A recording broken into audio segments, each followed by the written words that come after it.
Clay, it does seem that the timing on this is all fortuitous with regard to Twitter, because just before the news broke this morning that maybe Elon's bid's going to go through, Twitter says they will no longer allow advertisers who deny the scientific consensus on climate change, which is a policy that Google already has, by the way. These people are so lacking in self-awareness and an understanding of irony, it seems that they haven't even gone back to look at what was the scientific consensus a year ago on how many shots you would need and how effective they'd be at stopping the spread. Consensus is not science, certainly on climate, Clay. It's the exact opposite of science. You're supposed to challenge everything. That's the entire purpose of the scientific method that they used to teach back in school, where you come up with a thesis, and then if you can prove the thesis, you've got a theory, but everything has to be questioned. And if there's ever been a time to question science, I would think it would be in the past couple of years, because some of the most aggressive scientists out there were the ones who were telling us we had to shut down our beaches because of COVID. We had to shut down our hiking trails. We had to fill in sand in the skate parks. We had to take the rims off basketball nets, basketball hoops. All of this was what the science dictated, and if you questioned any of it, you weren't allowed to have your voice propagated in an aggressive manner, thanks to the algorithms at play. And Buck, this Twitter story, to me, if Elon Musk is able to buy Twitter, much as Fox News is one of the few places out there in television that's willing to stand athwart whatever the mainstream perspective is on many different news stories and give us a perspective that is somewhat different than what CNN or MSNBC would be providing, there isn't so far a big tech company that is not allied with the far left in this country. And so Elon Musk, if he's able to succeed, and as we speak right now, there seems to be increasing optimism that that is going to occur. The stock price of Twitter, which is often a sign of whether or not a deal might get done, is up near $51 a share. Elon Musk has offered $54.20. That's starting to suggest that the people out there who own this stock, and I'm one of them, are starting to acquiesce to Elon Musk making this purchase.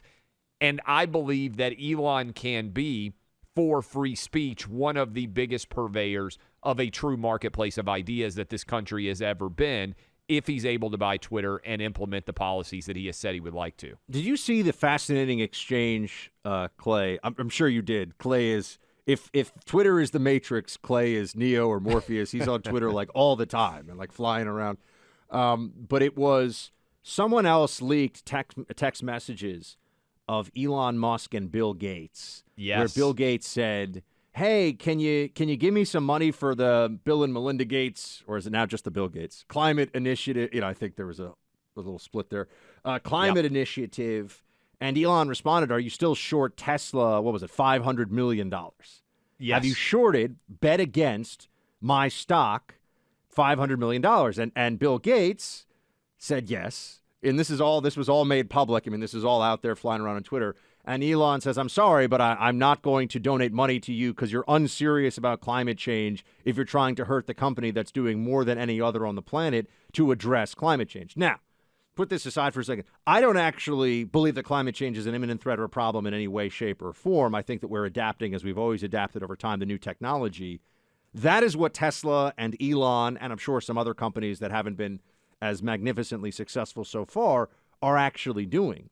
When you have a guy who is running a company that is accomplishing so much in the face of such incredible odds and opposition, who is now going to focus his understanding and attention on a social media platform that does more to mimic the town square of, hundreds of years ago when all you had was maybe one printing press in the town, right? I mean, the basis of information sharing for so many people who work in media is Twitter.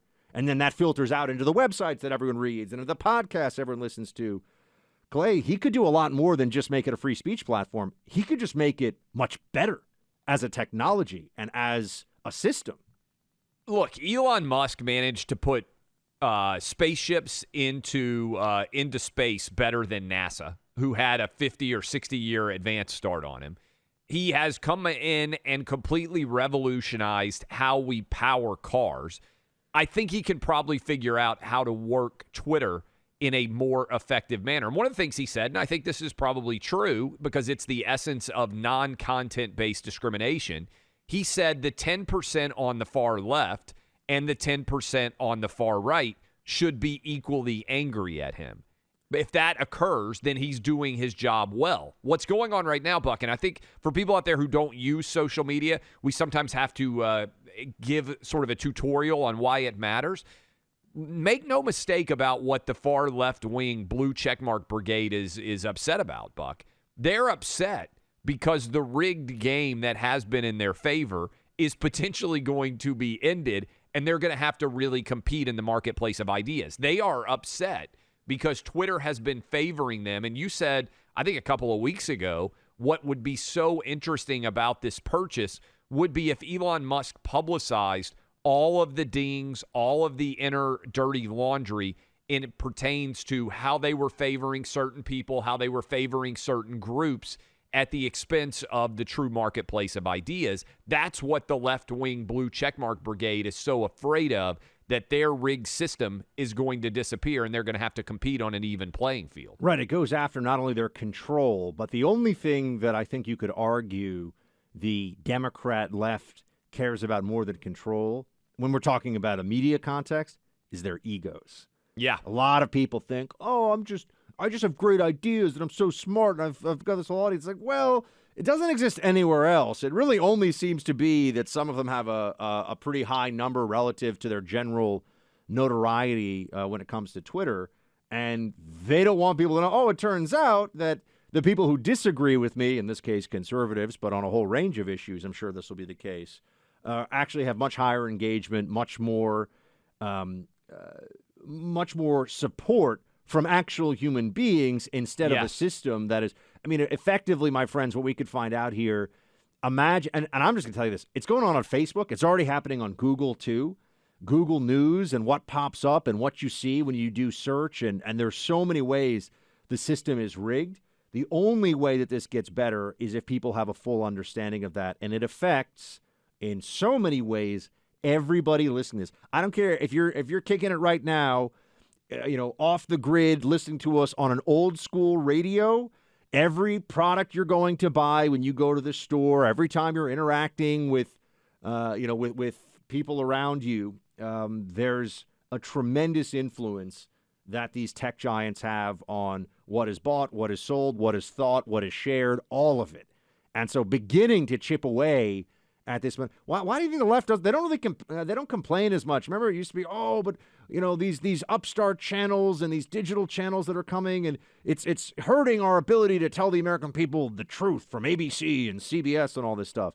Clay, they reestablished the old information dominant sphere that they had. They just did it through the digital realm instead of the old school legacy, media. Instead of having the old transistors and the stuff that you're seeing on cable, all of it.